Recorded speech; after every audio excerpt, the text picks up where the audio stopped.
Champ, obviously your second defense of the undisputed titles. How's camp been? How you feeling? Camp has been great. I'm feeling good, feeling strong. My weight is good. I'm happy in good spirits, so I'm ready to go. So Dev, on Twitter you said war. Like war is coming. Can we elaborate a little bit what that means? I mean, when we go into a fight, when we go into a fight, we said, it's war. It's combat. Two warriors going at it. We put our life on the line when we go in that ring, and yeah. What do you think is the most challenging thing about Lomachenko's style? He has experience, pretty general shit. I know he's training for a dirty fight, a scrappy fight. He wants to, get in and get as dirty as possible on the clinch. That's what I've heard that he's training for. So we're just preparing for whatever he brings to the table. But we know the type of fight that he wants. Devin, it seems like not that long ago, Lomachenko was a champ. He was the man to beat, the guy of the division. On top of most people's pound for pound list, obviously he took that loss. What do you think has changed, though? Because it seems like so many people are overlooking him after his return. Yeah, I mean, I think just because his last performance wasn't his best performance, but he also was out of a war. I'm sure a lot was on his mind. But we just got to see. We're preparing for the best Loma on that night. We're watching his best performances, and even before he showed flaws or showed anything, I was still calling Loma out years and years ago. What would you say, Devin? Do you feel like this? How does it feel to fight Lomachenko as the undisputed champion? Yeah, legacy fight. It's a fight that you've been wanting forever. Man, it's a blessing. I'm happy that finally I get my shot at it. Tables have turned. It feels good that tables have turned. That now I'm the guy. I'm the guy giving him the shot, and I'm happy that I get to prove myself. I told him to fight me then because eventually, the longer he waits, the worse it will get. And I think it's just a very, very bad time for him to fight me. There's all time him saying in his mind he's undefeated. He feels like he has delusion. He's fucking delusional. He lost not once but twice, and Tio beat him clear. The fight with Salido was close, but Tio beat him clear. I don't care what he says. He can say about an injury or whatever the fuck he want to say. At the end of the day, he came on late in the fight, but you had the injury the whole 12 rounds. He went in there, he fought scared, and he lost versus Tio. So I don't want to hear shit about he only got one, or no, you say he had no losses or something? Yeah, undefeated, yeah. Man, nigga ain't undefeated. He lost twice. He gonna lose again on May 20th. There's a lot of undefeated guys at 135. Apart from the belts, what do you feel makes Devin Haney stand out and better than the rest of the fighters at 135? I seen today that I was just reading on my way here that Bob said the smart bet is to put your money on Loma. Put his money up then. Let's see. Let's tell him to put his money up if he feels like that. How do you feel when you hear things like that? Nah, like I just said, if he could put his money up and we'll see how smart the bet is. That motivate you? I'm willing to bet. That motivates you when Bob says something like that? Friendly bet though, no real money. We're not gonna bet no money. Hey, what kind of fight do you think Loma's gonna bring to you? Do you think it's a dirty fight? I think Loma wants to make the fight as dirty as possible. He is a dirty fighter. He has skills. Don't get me wrong, but he relies a lot on on dirty tactics and stuff like that. So I think he's gonna try to make the fight ugly and as dirty as possible. Now, Devin, you were talking about having this opportunity here against Loma. Back in 2019, you were talking about having that chance, and you were saying, hey, I mean, if you wanted to face a green fighter, why not face this green fighter? But here we are 4 years later. You're the undisputed champion of the world, so it's a whole big difference. So what is it that you want to show him the most that he missed out on 4 years ago? Man, I remember Loma wouldn't even mention my name at one point. Like for real. I remember one time my dad told me oh, Loma said something about you, because at one point I didn't even think Loma even knew who I was. So it feels good that now he's the challenger, I'm the champion, I'm the favorite to win, and I'm gonna show him that I was everything then and I'm everything now. What you feel like when you hear all the fighters, like you said, Tank said you're a middleweight, Loma said you're a heavyweight. When you hear all these fighters mention your weight, and there's fighters in the division that's actually bigger than you, like Ryan, how do you feel about that? I never missed weight before in my life. Thank God, and I don't plan on missing weight ever. in my career, so they could talk about how big I am and how I'm this and I'm that. On that weigh-in day, I should always show up as a professional and make the weight. Tank has missed weight, so he could talk about weight, but he's the wrong person to say anything. What do you feel like your advantages are coming into the fight? And Loma has fought bigger guys, taller guys like Luke Campbell, like Nakatani, guys with just as long as reach, just even taller than me. So I don't want to hear nothing about no size advantage or nothing like that. I'm going to beat him because I'm the better fighter, the smarter fighter, and right now it's my time. Do you view when people say something about how big you are, and especially in this case, do you feel like that's a built-in excuse already? Yeah, I mean it's definitely an excuse because I make weight just like everybody else. So what make it any different? I go in there and on the day before the fight, I weigh in just the same weight as you. So that shouldn't be an excuse. What is your walking around weight? And at the end of the day, skills pay the bills. That weight stuff do not matter. What is your walking around weight?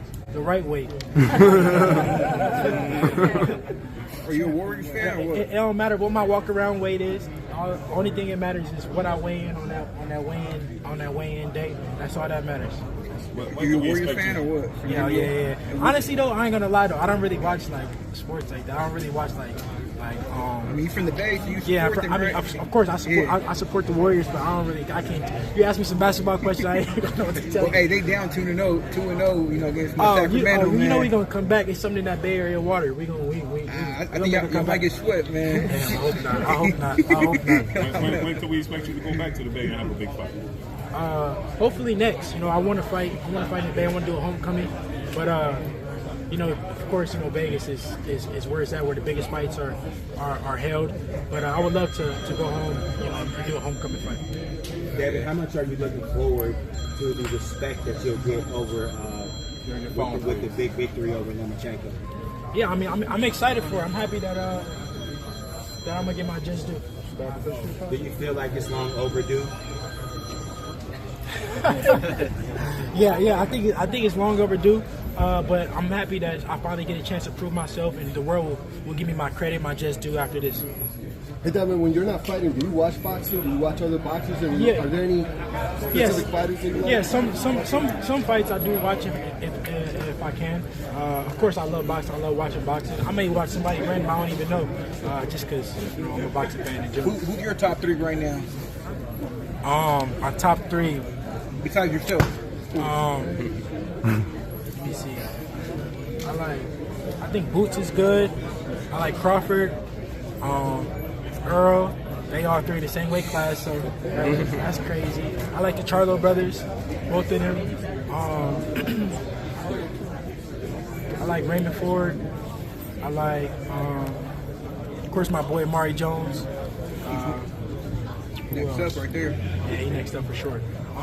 Stevens? Stevens, do you like, what do you think Yeah, no, I like Shakur. I think he's good. I've been knowing Shakur since I was a kid, so I always knew that he was good. I knew that he would be at the top one day. So yeah, for sure. What do you think he was good for? I think it was a good fight. You know, the opponent he fought wasn't, you know, he's not a credible opponent. You know, me personally, I'm not into those kind of fights. You know, I want to, you know, make the biggest fights happen. You know, I'm fighting a guy that's going into the Hall of Fame. Loma is a Hall of Famer, so that's the type of, you know, opponents that I'm looking for. The biggest names, the legacy fights, and yeah. So what do you think about that NOA football fight? I think that's a good fight. I'm thinking about going out to that fight and going to go support Scooter out in Tokyo. I've been trying to plan a trip to Tokyo, so it's looking like that's the first time to go, right? Yeah, that's gonna be. What do you think about like stylistically? How you break that fight down? I think it's a good fight. I think Fulton has more skills, but Monster got that monster power. So you know, it's just he got that neutralizer. I think it's a good fight. I'm definitely going for Scooter. It's my Muslim brother. I've been knowing Scooter since we were kids, and yeah. You guys ever spar together? Yeah, we sparred a long time ago. You were a kid? Yeah. How well is drinking and being affected by Ramadan? Yeah, I mean, my training hasn't been affected, during for Ramadan. In the beginning of camp, we were training at nighttime, but as I started to pick up, working out 3 times a day, I couldn't, cram in just, my 3 workouts. So then that's when I stopped fasting and I just focused on my prayers and doing my zakat, giving back. Devin, we've seen some crazy decisions in this past 2-3 months of boxing. Do you feel the pressure to score a really convincing victory over Lomachenko? Have we? I don't remember no crazy decision in a minute. There's been a lot of crazy decisions. We just had. You said we just had who? Yeah, we just had a couple crazy decisions. I mean, they may be lower class fights, but still maybe not on the large stage. But we had bad decisions in Carson boxing a couple of nights ago. Yeah, in boxing, period. It's always bad decisions. But no, I'm not worried about that. My team's gonna do right to make sure the judges is neutral judges. I don't want no judges on my side. I don't want no judges on his side. I want neutral judges, and so the best man can win on that night. So that's the last of my worries. I want to go in there and beat them. So bad that they couldn't give it to him if they wanted to. What do you think about when people say that you lack the punching power? Ladies and gentlemen, if you are not here for Devin Haney, you need to leave. There should be no extra talking other than the interview that's going on. Please take your conversations outside. Yeah, I think that, sorry about that. I think that, wait, what was the question? I forgot. We all forgot.